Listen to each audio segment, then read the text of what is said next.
আমি যেভাবে সারা দিনটা পার করি সেগুলোই থাকবে আজকের ব্লগে। আশা করি আপনাদের অনেক ভালো লাগবে ভিডিওটা। তো হ্যালো এভরিওয়ান, আসসালামু আলাইকুম, সবাই কেমন আছেন? Welcome to my daily blog. তো আমি সকালেই খালি পেটে আখরোট বাদামটা খেয়ে নিই। আখরোট বাদামটা আমি সারা রাত ভিজিয়ে রাখি, তারপর আমি সকালে খালি পেটে খেয়ে নিই। তারপর আমি ফ্রেশ হয়ে নিই। ফ্রেশ হয়ে যাওয়ার পর আমি বিছনাটা গুছিয়ে ঝেড়ে নিই। তারপর ঘরে যত শোপিস আছে, জিনিসপত্র আছে, সব কিছু মুছি।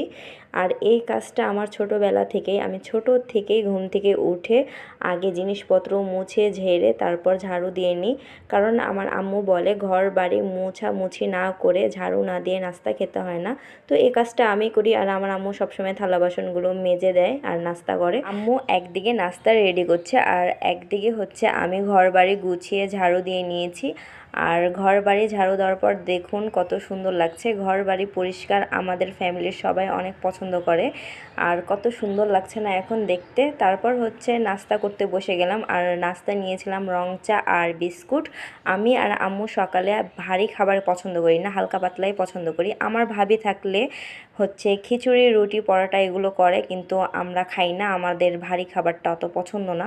তার জন্য চা, বিস্কুট, মুড়ি আর চিড়া এগুলোই খাই। ব্রেকফাস্ট করার 30 মিনিট পর আমি উষুম উষুম পানি নিয়ে নিলাম, গরম পানি। তারপর 1 টেবিল চামচের মতন ফ্লাক্সিড নিয়েছি আর একটা লেবু চিপে নিয়েছি, দিয়ে মিক্স করে এই পানিটা এখন খেয়ে নিব। ফ্লাক্সিড খেলে শরীরের রোগ প্রতিরোধ দূর করে আর ফ্যাট কমায়। আর এই পানিটা আমি একাই খাই না, আমরা মা মেয়ে দুজনেই খাই। আর ফ্লাক্সিডটা তিসির বীজ। এই তিসির বীজটা আমরা হালকা করে টেলে নিই, তারপর ব্লেন্ডারে গুঁড়া করে নিই খাওয়ার জন্য। গরম পানিটা খাওয়ার পর দুপুরে লাঞ্চে কি রান্না করা হবে তার জন্য আম্মুর সাথে হেল্প করি। আম্মু রান্না করে না, আমি বেশিরভাগ রান্না করি।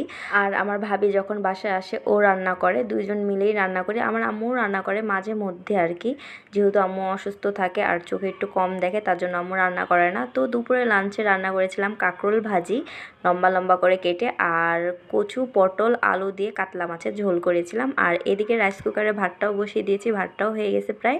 তো আমার রান্না বান্না 1টার আগে কমপ্লিট হয়ে যায়, 12টার ভিতরেই হয়ে যায় রান্না বান্না।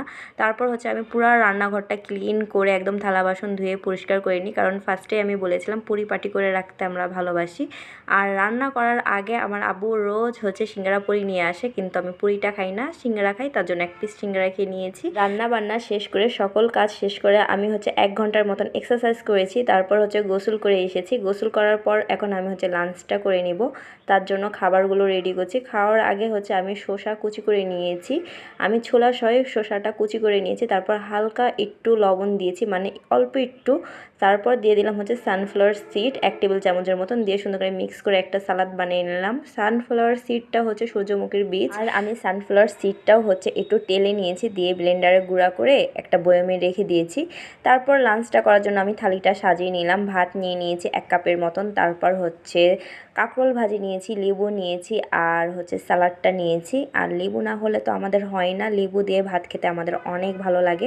তো আমি এদিকে খাচ্ছিলাম, আর আমার পুষি ক্যাটগুলোও খাচ্ছিল একদিক দিয়ে। আর আমি যখনই খেতে বসবো, শুধু আমি না, আমাদের বাসার সবাই যখন খেতে বসবো ওরাও আমাদের সাথে খেতে বসবে। তো আমি খাওয়ার পর ভাজিটা খাওয়ার পর আমি মাছের তরকারিটা নিয়ে নিয়েছি। আমি ভাতের থেকে তরকারিটা একটু বেশি খাই আর কি, ভাত কম খাই, তরকারিটা একটু বেশি খাই। খাওয়া দাওয়া শেষ করে আমি 30 মিনিটের মতন বসেছিলাম আর বিড়ালদের সাথে খেলা করছিলাম। তারপর আমি ঘুমাতে গেছিলাম, কিন্তু আমি আসলে ঘুমাই না, আমি ফোন টিপাটিপি করি বা বন্ধু বান্ধবের সাথে গল্প করি, মানে চ্যাটিং করি, কিন্তু আমি ঘুমাই না। দুপুরে ঘুমাইলে আর কি আমার রাতে আর ঘুম আসে না, তাই আমি ঘুমাই না। তো 5টা বেজে গেছিলো, 5টার পর আমি ছাদে আসি রোজ। ছাদে এসে গাছে পানি দিয়ে আমি আর আম্মু। তারপর আজকে সন্ধ্যার দিকে বাজারে এসেছিলাম, কারণ আমাদের কারেন্টের চুলাটা 10 থেকে 11 বছর বয়স হয়ে গেছে, এখন আর ভালো করে হিট হয় না, তার জন্য কারেন্টের চুলা কিনতে গেছিলাম। তো আমাদের এই চুলাটা পছন্দ হয়েছে। আর এইদিকে আম্মুকে এত হাই দিতে বলছে, আম্মু গল্পই করছে ভাইয়াটার সাথে। তো আমরা বাজার থেকে মার্কেট করার পর নিচে নেমে আসলাম। 0 পয়েন্টের সামনে হালিমটা খেতে অনেক মজা লাগে, আর আমার আম্মুর হালিম কিন্তু অনেক ফেভারিট। আর আমার আম্মুর একটা গুণ ভালো, মানে যখনই বাইরে যাই কিছু জিনিস আমাকে খাওয়াবেই, আমি না খাইলেও। আর আমি যদি না যাই আম্মু সেটা নিয়ে আসবে, কিছু না কিছু নিয়ে আসবেই। তো আমি আর আম্মু খাওয়া দাওয়া করার পর চলে আসছিলাম বাসায়। এসে আম্মু আমরা কেটে দিয়েছে, আমরা খেলাম আর টিভি দেখলাম। রাত 9টার দিকে আমি ডিম খেয়ে নিলাম একটা, যেহেতু আমি রাতে ডিনার করি না, তার জন্য শেয়ার করতে পারলাম না আপনাদের সাথে। আর আমি রোজ কিন্তু ডিম খাই না, এক একদিন হচ্ছে দুধ খাই বা বাদাম খেয়ে শুয়ে পড়ি।